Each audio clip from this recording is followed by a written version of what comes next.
What's up, guys? It's Dr. Tim Jackson with another episode of the Boss Body Podcast. Today I have with me Dr. Mark Sherwood. He's a naturopathic doctor in Oklahoma who specializes in longevity medicine and functional and regenerative medicine. While I make every effort to broadcast correct information, I'm also still learning. I will double check all my facts, but realize that healthcare is a constantly changing science and art.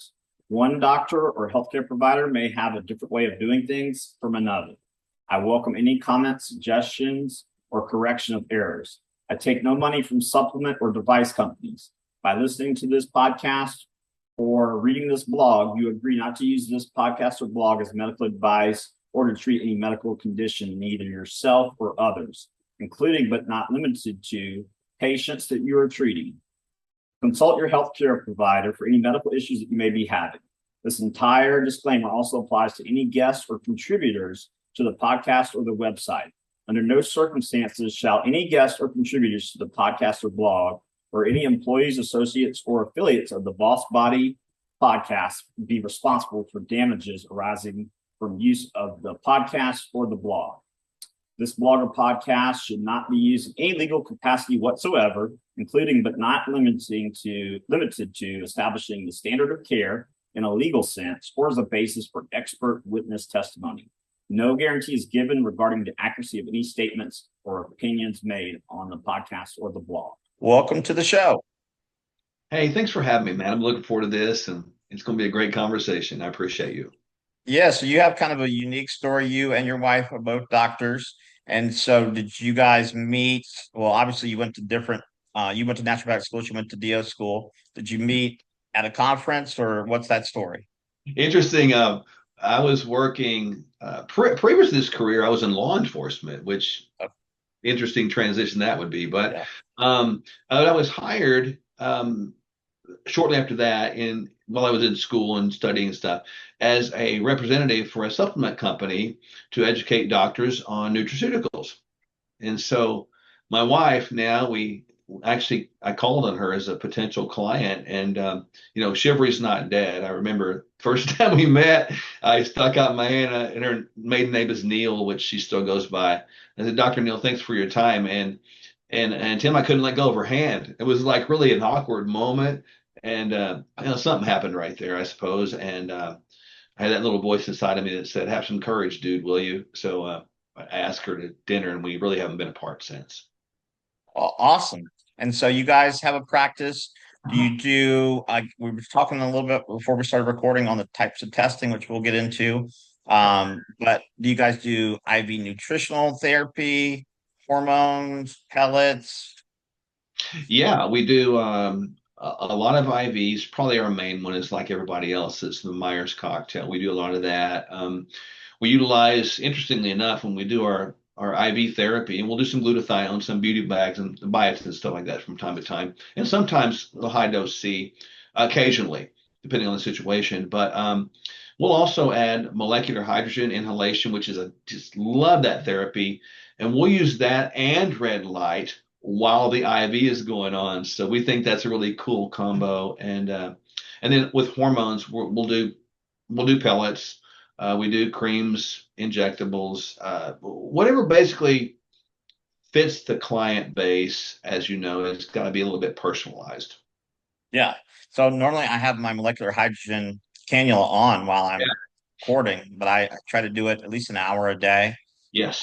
My overhead press in the gym went up by about 20 pounds after I started using molecular hydrogen.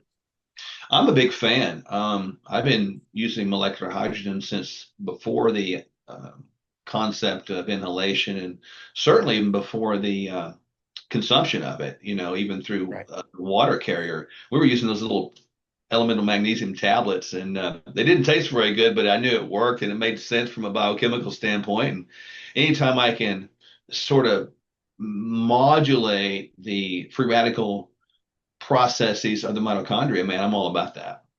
Yeah. And so do you guys have a specific type of machine? Yeah, we do actually. I've been looking around for machines for a long time, and so we had to find something that worked. And from the molecular hydrogen inhalation machine, I didn't want to pay the the five-figure amount, let's say, that we have here in America. So I went looking in Japan, Korea, and China, which are kind of leaders in that area. So we've actually been importing those things for a number of years. And the one I like right now, it does the Brown's gas, but I don't really like that too much because it doesn't make a lot of sense to me, right? But we just kind of keep that little nozzle plugged up, and we use the pulsatile mode of molecular hydrogen in that, and I can get those things now for a couple $1,000, which is really nice as is saving money. So we've been using those for quite a while. Yeah. And, it's like we were mentioning Dr. Cassie Smith. She says if you put hormones into a toxic body, they don't work very well. That's right. And also, we have, now we're seeing people in their 20s. When I was in school, a girl in my doctorate program had osteopenia, 23, 24. And she was, pounding Diet Coke. So, but, so go figure. But mitochondrial health, that's several steps, ahead of hormonal cascade. So if you can, the better the mitochondria work, the better everything's going to work, right? 100%. When I look at mitochondria, I think one of the things I'm really trying to understand even more is why is it we have the maternal DNA only there? I don't know the answer. I think one day I'll ask God and find out, I hope, right? But Yeah. I suppose it's really there's a good reason for that. But when I'm thinking about the mitochondria as a whole, just for the lay person or any person out there, if a cell does not have the power to function, it's like a battery not having the power to function. It's like a city not having lights. And so I want to make sure that my mitochondria are working well and that they're working in a way that's efficient. And I realized too over the course of time, and I really theorized this, that the aging processes really began and certainly end at the mitochondrial level. So that's been part of our focus for a number of years. And the more I dive into the beauty of the mitochondria, the more I'm just completely freaked out, slash amazed, slash in awe. It's just a lot of things we can do there. And as we look at that and the increasing opportunities we have, I think the world of longevity really takes on a more broad perspective, I suppose. Yeah. I mean, I tell people when I'm explaining the mitochondria, look at an Olympic sprinter or an Olympic gymnast like Simone Biles. That's pretty optimized mitochondria. Look at someone in the ICU with end organ failure. That's mitochondrial deficiency failure.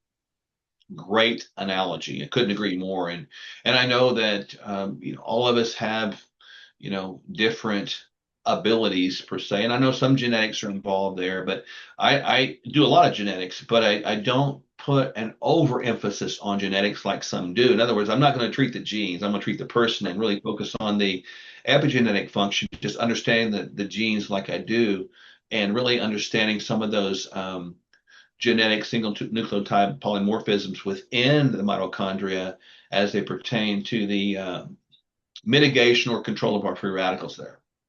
Yeah, so I like to look at SOD2, Yes. GSTM1, GSTT1, GSTP1. And if they're suboptimal, I'll use either transdermal or liposomal glutathione with some milk thistle that help recycle it from oxidized to reduced. And then molecular hydrogen, because, you can stimulate the production of new mitochondria. Yeah, it's great.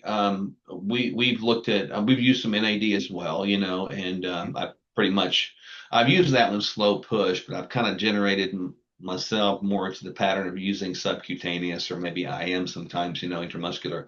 But when you look at the hydrogen, I think that's so untapped right now. I don't Yeah, see a reason why every human being is not using that. yeah. It seems like to me, it's funny, this has been probably 2 years ago. I was talking to some NFL chiropractor group, really fascinating group. And I don't remember how I got in front of them, but they were asking me if I thought anything would really help the team. And I brought up hydrogen, and they were all like, what? And I thought maybe wouldn't it be cool to perhaps even create molecular hydrogen baths and things of that nature. And I think there are probably some doing that right now. We even talked about maybe if it was possible to create a steam room that had mitochondria or had a hydrogen, gases there, not to be too flammable and create an explosive thing, but Right. I think there's opportunities there that we probably haven't thought of before. Yeah, and more. I mean, I saw, I think it was 6 years ago, the Minnesota Vikings put in a red light therapy room Yes. where you rotate every minute and a half to 3 minutes on the panels.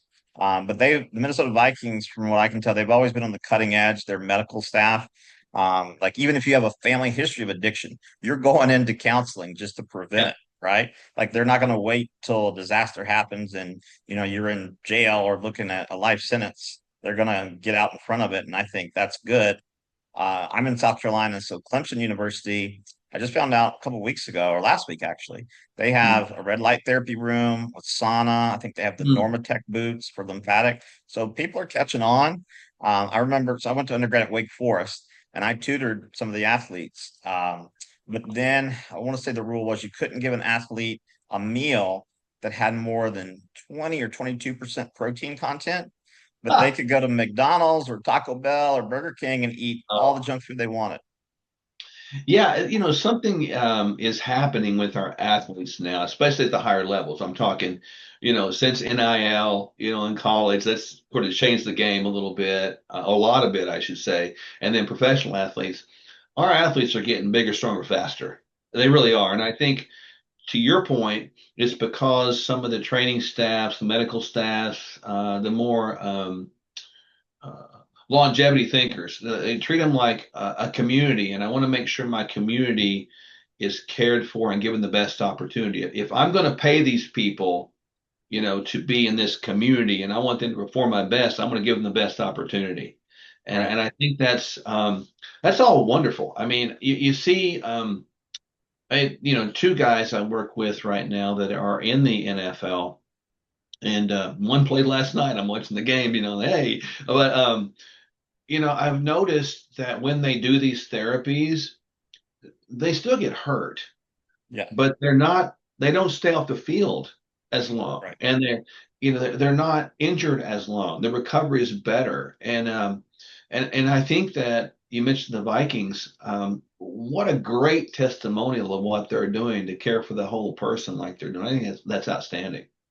So I used to work in just outside of Charlotte, Huntersville, North Carolina, and I shared a practice with a pediatrician, integrated pediatrician. But we had three hard chamber hyperbaric units, and we had I want to say it was seven, eight, might have been up to nine Carolina Panthers who would come in and do the sessions.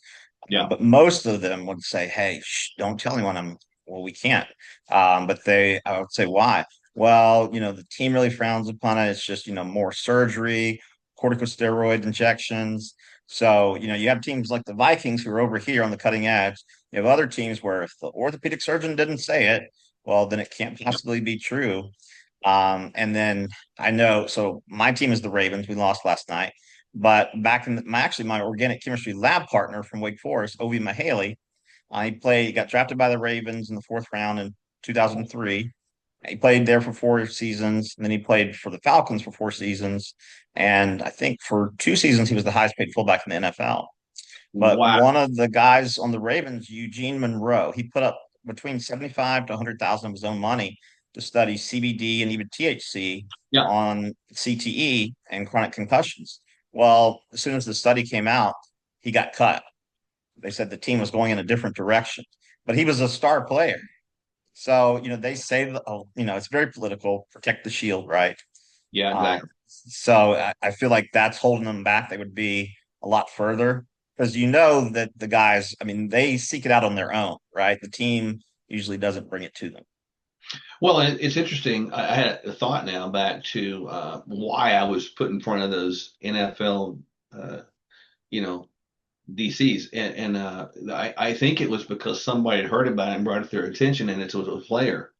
And so, it's interesting that information now is not proprietary to clinicians, and I think that that should be a threat to clinicians. It should make us all better.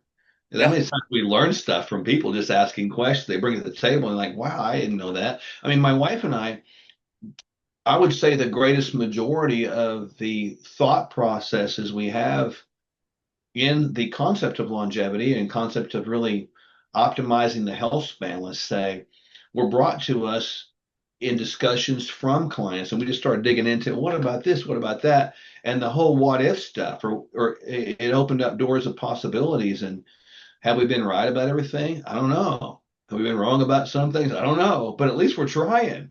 And Right. and I think within the the NFL, and I think within just general society, people are listening right now. It is, we have an obligation at this point in time to look beyond what we're told, because what we're told and what we're doing is simply not working. It's not working. It's that bad. And we look, and I've traveled abroad a lot, and our country is looked at in this area as, I'll just use the word, a bunch of idiots. We Yeah. look really bad because we have all the right opportunities. We have the right abundance. We have the right things, but yet look at the results we're getting. It's not okay anymore. So again, yours, mine, my wife's, and probably every other guest you've had on is the passion is exponential to what it was even 5 years ago, and it's growing. Yeah, and you'd think we would pause and say we spend more than any other country on healthcare, but the highest we rank in this data is I think 15 years old was 11th to 14th, and the lowest we rank is around 35th. But you can't even ask questions like I'm going to mention the V word, the jab. But you just ask the question. Oh, you're Hitler. You're this. You're that. And I'm like, why are we giving shots to kids for sexually transmitted diseases on the first day of life? Can I someone think answer that? it boils down to when there's two things: the love of money becomes the focus, Yeah. and it becomes an idol, and then profits over people. When it gets like that, and you're so afraid to lose a status, piece of fame, or quality of life, whatever that means, that you just basically walk over people and the purpose and the power, the potential behind the individual humans. Man, that to me is like one of the most heinous, evil things that you can do to another person. And frankly, even when that V word, Yeah. we even that back in those days. I mean, my wife and I were looking at each other like something's not right. This doesn't even meet up with reasonable behaviors or just wisdom here. It doesn't make sense. And again, I'm one, and I'm sure you are too. I don't care what people do. I really don't. I want them to have all the information from all sides that I Yeah. know and and make the best decision you want. And God bless you. I love you either way. Well, it's like one of my mentors said. He said, the mantra is, okay, in order for mine to work, you have to do yours too. That's like saying, I'm going to put on my winter coat. In order for my winter coat to work, you have to put on yours and it has to work also. It doesn't make common sense, let alone medical sense. No, we were talking about this concept last night, my wife and I, working together. Our pillow talk is different from most, I suppose, Right. right? Different, but we were talking about just studies in general and how many of them are we make decisions on those things, but the studies themselves, for the most part, even the layout of them doesn't make sense because most of them are association based or loose causation maybe, but most association and many of them are completely irrelevant because even when you use one substance, even in a double blind random placebo crossover study, you still miss the uniqueness of the human. You still miss that, and there's always these things there, and then of course throw in the relative risk versus absolute risk as is presented a lot. I mean, it really convolutes everything, and we should be questioning everything, Tim. We should be questioning everything at this point in time. And I think, the beauty of media podcasts like this are that we can, and I hope people are listening right now will take up that thing of a big old Y, the super W, the big Y on your chest. You should, well, why is that? Or why is that? Or why not this? Or why not that? Those are important questions.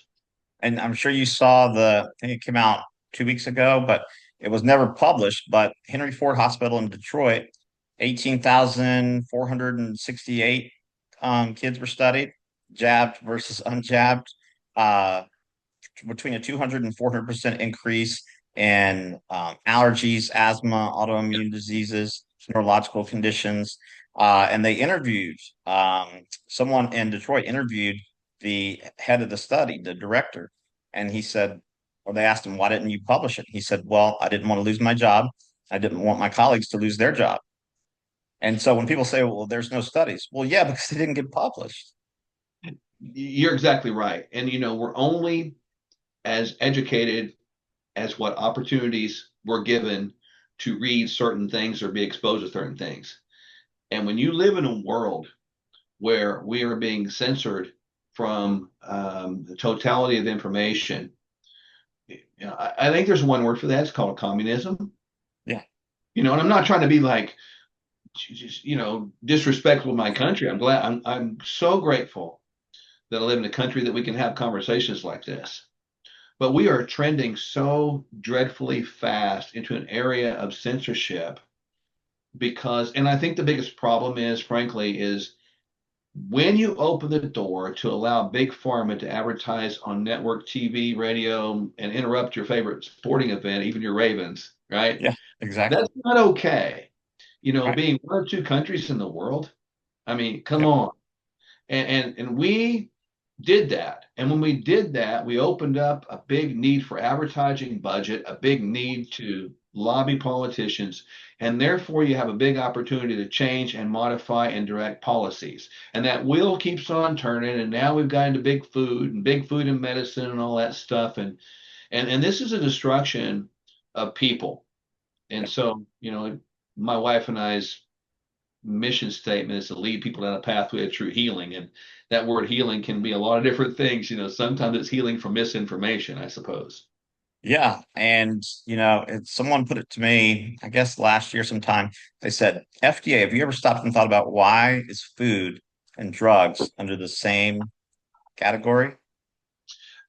That is always, I've considered it a match made in hell, quite frankly, because it makes no sense.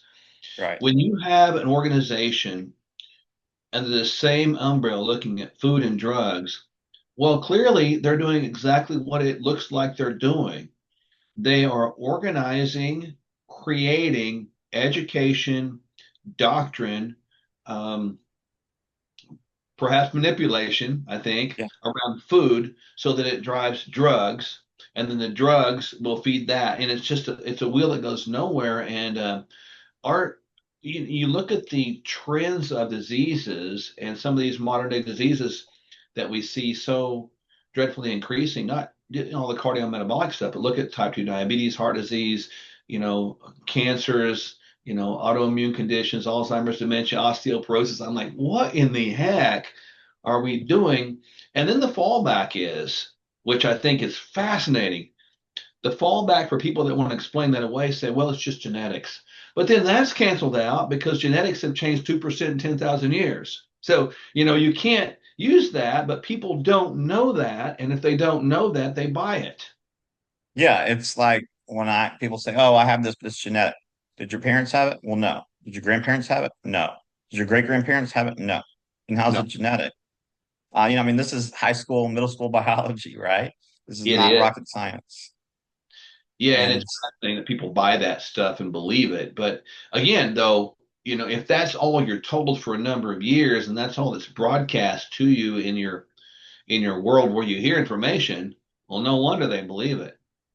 yeah, it's like I used to wonder as a kid and even into my early 20s, why are politicians saying the same thing? I'm like, I understood it the first time. Why are they saying it 27 times? But if you say a lie enough, the lie becomes the truth becomes the lie, and then people like us come along and we sound like lunatics for stating the truth. It's interesting and obviously probably different subject, different day, but this has been for 3 or 4 years ago now. We decided to try to get into politics because we want to change things. What a dumb decision I made, at the time. I learned a lot. Don't trade that. But I realized exactly what you said. If you go into that environment to try to make a difference and be about people, and yeah, I have a party I'm involved with, but they really don't believe as I believe. Right. So it's like it doesn't really matter what people party they're in. It's about people. And Right. leadership I thought was about people, but it becomes more about the power that's behind it. And I learned that the hard way, by just doing it. So I'm glad I got out there and stuck my feet and nose in it. My wife went all in with it in a gubernatorial race, and we rocked some feathers, ruffled some feathers a lot. Not because we were saying the wrong thing, I don't think, but I think it's because we're just loving people, and I didn't really care where they came from. It didn't matter, and the dialogue we can have is beautiful, and so that's why I think conversations even like this that people can listen to now through podcasts and and sharing things like this is so valuable. We've yet to see the immense return on that investment. Yeah, absolutely. So when it comes to longevity testing, obviously, we can look at telomere length, but then the Yeah, methylation clocks. But then we have the exposome. What have we been exposed to? The NLRP3 inflammasome. How is yeah. that contributing? Inflammaging. So what do you guys look at, like a total toxin test from Vibrant or pathogen testing, like a tick-borne complete 2.0, things like that? We do, and I think all of those are applicable. I love the total tox burden test. I think that's outstanding. That just makes total sense because with the exposome, as you mentioned, all the stuff that we're exposed to outside of us, it's increasing. I was talking to a client just this morning, actually, here in my office, about toxins and chemicals and viruses and parasites and bacteria. And right now, because of the severely immunocompromised population, it's become a population that's actually disease, bacterial, toxic carrying. It's like it's around us and we live in it. Whereas it's more important than ever to really watch your surroundings. So we do those things because I realize that all of those that you mentioned, including the tick-borne concepts. Anytime you have the NLRP3 inflammasome, activation from a normal standpoint, it's awesome. But when you're talking about perpetual bombardment and triggering this thing, it is like a body that's trying to put out fires all the time Yeah. with literally limited resources. Said another way, it might be like a country's military trying to fight wars with limited resources and you're getting completely outnumbered. You can try to be smart about it, you can try to do all kinds of shortcuts, but you're getting completely outnumbered. And therein lies the problem because this chronic systemic inflammation will create chronic systemic oxidative stress load. Chronic oxidative stress load goes back and creates more inflammation. Then you get this inflammaging process going on. And that is the counterbalance to this idea of longevity. And certainly it's a counterbalance that maybe some better term is really health span. Yeah, and then that's going to activate the cell danger response. The Bingo. mitochondria, instead of producing ATP, well, they still produce a little, but they're mostly alerting the body to threats.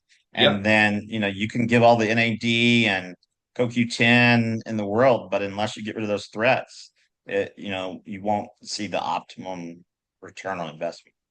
Yeah, and when we talk about that with people, I think we need to not leave out the idea of nutrition, because a Yeah, lot of times people forget that baseline thing because mitochondria has to have nutrients plus oxygen to do its mighty work.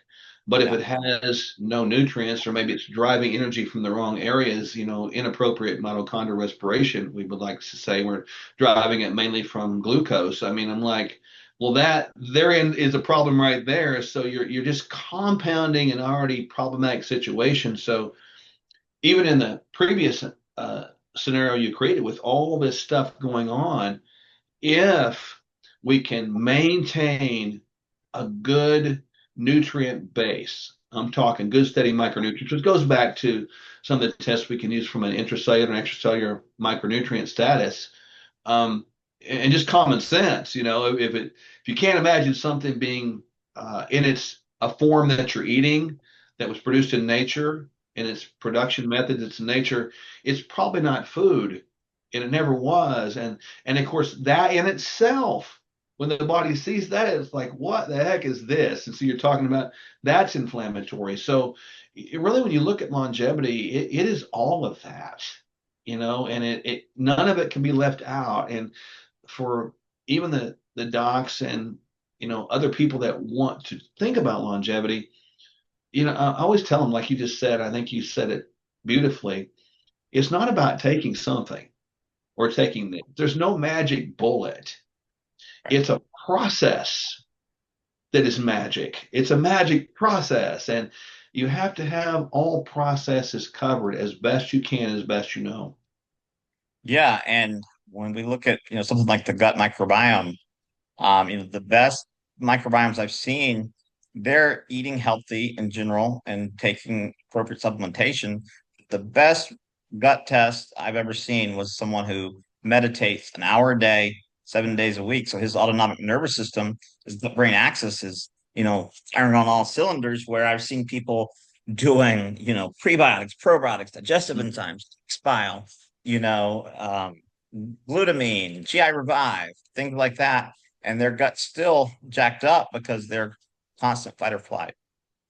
Yeah, a lot of times we don't think about the idea of chronic hypercortisolemia, we'll call it, right? Yeah, You're living in this, and I understand this from a unique perspective because as being a police officer for a number of years, you live in a way that's odd.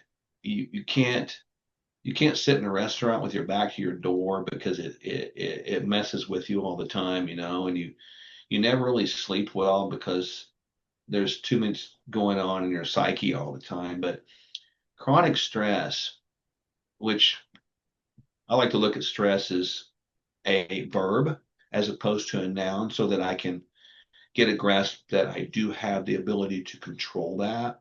So right. if stress is a verb, then it would be perhaps, I believe, properly defined as an action or decision you make based upon a perception or belief system of what you experience in an unexpected or expected occurrence, right? And so if it's an action that you take or a perception you make, it becomes something you do, which gives you control over that. And so you mentioned the person that was meditating on a daily basis, keeping that controlled, realizing that proper bouts of this, not chronic stress, but appropriate stress, let's call it, is necessary for life. But what comes up in that world must come down. So there's a balance there. But in the world that we're living in, what goes up never comes down because it's always being driven up. And I'm talking about stress. So I really worked on this over the number of years myself to try to get away, quiet, read, be calm, not really always in intense dialogue. Right. I think a lot of people can live in a world of argumentative addiction, so to speak. They always want to be talking about something, Yeah. and I think that's not too healthy. I think No. we need to not neglect the meditative prayer, quiet times that we can have because it does calm the system. And when you're chronically stressed like that, you're not going to have good gut health. If you don't have good gut health, it goes back to not, leaky gut leading to, all kinds of inflammation and processes, but also the bottom line is not adequate nutrient absorption, breakdown, digestion, assimilation. Absolutely. And do you guys use any sort of vagus nerve stimulation devices?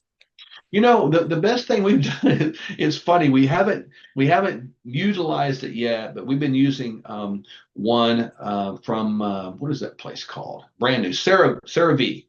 And Yeah. Oh, I know yeah, her. yeah, it's really cool. My wife and I bought one for our home, and Okay. we've been using that like every day. Now I realize they say don't use it every day, but we feel better. So Yep. like I've been using it every day. I'll get up, and if my wife beats me up, she's got that headband on and the thing around her belly, and it's pretty funny looking, in the morning first thing. I'm like, man, you're like look like from outer space, but it works. So Yeah. yeah, I think it's awesome. I have, I don't have it up here, but the Hulis device. Have you heard of that Yeah, one? I have.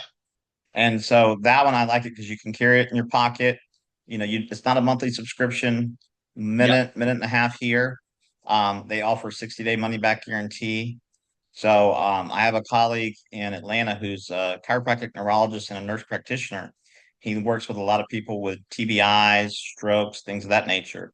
And he's seen pretty good outcomes because you're activating the anti-inflammatory reflex, lowering inflammatory cytokines, which creates more of a healing environment. I appreciate that because we were talking about that a few weeks back because of the various benefits that you mentioned it has. So you like it, so that's a second. Maybe that's a sign there. I need to look at that a little more. So I got a note here just now. I wrote for that. Yeah, and I've asked people who have tried the Pulsetto, not to throw them under the bus, because I mean I'm sure it works for some people. The Yeah, Hap B, and people who've tried the Hulis, and the handful of people I've talked to who've done all three say the Hulis. really. So that's the one that you've seen from your end as the most, at least anecdotal. Yeah, It's good. Well, good. That's good stuff. I appreciate the that. only thing you have to rebuy are the little silicone electrodes that go in there, but that's not a big deal. No, those are easy to do. Yeah, We were at some event a while back, and we talked to the booth there. They had one. It was kind of cool. I was like, man, that sounds neat. I'm interested. So and they have a new one. I haven't tried it, but a colleague of mine has the headset, and then a little piece that comes down that just stimulates the vagus nerve. ooh, that now see that sounds pretty interesting too. Because for me, I think if I can find myself in that place of peace, I think like always tell people talking about the brain gut connection. I really think that's the main connection to really understanding how to exist in a healthful manner with in planet Earth right now Yeah, because we are so bombarded with stimuli. yeah. It's really it's amazing we're even having this conversation. Yeah, I saw, I think it was a year and a half, 2 years ago, a stat that, if you basically existed one day in today's world, you're exposed to more sensory stimuli than you were over the course of several years, 50 years ago. Well, I don't doubt that one bit. I think today there's an awesome beauty in electronics, AI, media is great. But I think at the same time, there's an awesome deadliness to it as well. Yeah. And therein finding the balance is probably the decision that we all find ourselves in, right, Tim? We all, Right. how much do I go out? How much do I do? And where do I cut it off? Because, and with even information too, there's stimulus in that, always seeking to learn, which is good. But sometimes there's a time to pause, man. Even the learning process, just chill the heck out. And my wife and I, have really tried, um, because we work in this space, we've tried to, and we've done it. I will schedule a good, like a 10-day to 2-week vacation twice a year. And I schedule this in advance. I want to have at least one in the can, so to speak, so I can mentally look Yeah. forward. And on the quarters, we'll do something about a week. And then usually between the quarters, I call it on the eighth, I'm going to do something for like a 3 or 4 day weekend just to get away. And then within the whole time, I schedule a date night on Friday night, man. And I don't care who calls. It doesn't Yeah. matter, man. Phone is off. I'm done. I'm out. She's out. She's done. We're just going to sit there and not have any media going on. No stimulus, no cell phones, no nothing. Yeah, and I remember taking physiological psychology, talking about noise pollution. Like you don't even realize it's happening, but it can raise cortisol. If you have horns constantly honking. Remember, I flew into Philadelphia Airport 2023. Colleague picked me up, and flew out of Charleston, where everyone's like, "Oh, hey, how's your day going?" Da, da, da. I step out the door of the Philadelphia airport, and I hear like 47 horns honking at me. I'm like, "Whoa!" This is sympathetic dominance at its finest. My wife, she'll get one of those, those headphones. She'll put them on even on the airplane. Even when it's to me, the airplane is quiet to me because I'm used to that stimulus. But she'll even do that, and I started kind of listening to her more, which is probably a good piece of wisdom, right? Yeah, So I've started kind of doing that as well, and I find that it's interesting because it blocks out all noise, and it's funny or not. It's interesting where your mind doesn't go at that point, and how much you can find yourself in a place of disconnection slash relaxation. yeah, absolutely. What's something that you and your wife are working on that you guys are excited about? We've been trying. We're involved in a study right now, and I can tell you about it. I don't think it's been done anymore. We're using the glycan age test, to look at the glycan structures that are measurable on the IgG, protein, right? And again, we know that science is kind of cutting edge because I think we don't know much about it, but I do know that we've got genetics that make proteins, but I think the proteins make the glycans, and I think that's an area that we probably don't know. Maybe one thousandth, probably one millionth of what we can know in the next 5 or 10 years. But those structures can be measured, and we're trying now we're in the middle of a study, and it's a small one, it's 15 people. Can we change the measurable structures from more inflammatory to less inflammatory, i.e., from an older structure to a younger structure, utilizing a thymus peptide bioregulator? And that's Yeah, the question. And again, I know there's going to be a lot of confounding pieces of information out there, but can we use that one molecule to change the structure? And I don't know the answer. We're going to find out hopefully in the next couple of months, but we're doing a short time frame in about 3 months. So um, if we can, I think that's pretty exciting yeah, because little, those little tripeptides, let's call them, being allowed to enter the cell, enter the DNA, and bind to DNA material, creating clear, epigenetic signaling from them, from the direct action. That's a whole new field of opportunity that we have before us. And we've been using those for a while, which I found interesting. And we've done really good with our own epigenetic measurements and clocks and all that stuff. That's fine. But I'm just curious of what we can do with it. So that's yeah. out there pretty cool. Are you familiar with the trim trial?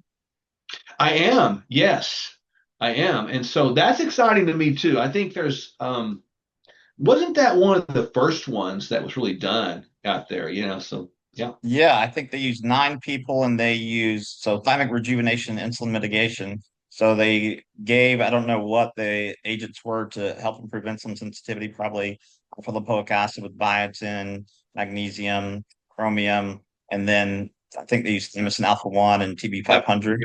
Yep. But I think on average it was a 4 to 4.5 year reversal in biological age. Well, that's kind of interesting you mentioned the trim trial because that, it's been a little bit back and it really got me thinking about what could be done. And we've done the TA1s, TB4s for a while. And I usually, this is me, I alternate those two back and forth, just flip flop them and run them like that. I don't know really if there's an accepted way to do it or not, but I think like in this space, it's mostly just OJT. You have a hypothesis, you try it yourself, and if it works, you try it on other people.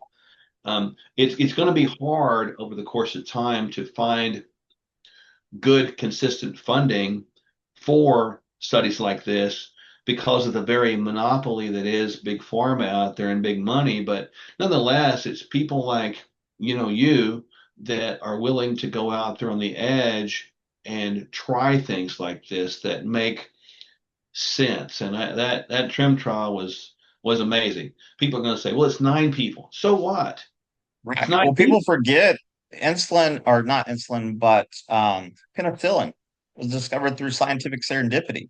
It was not a Exactly. 400,000 person randomized controlled trial. When people say, so you describe, the system and the monopoly, well, that's how it's perpetuated because Exactly. Dr. Boyd Haley, who was a professor of chemistry at University of Kentucky, he created OSR and he was helping to cure autism and all sorts of things.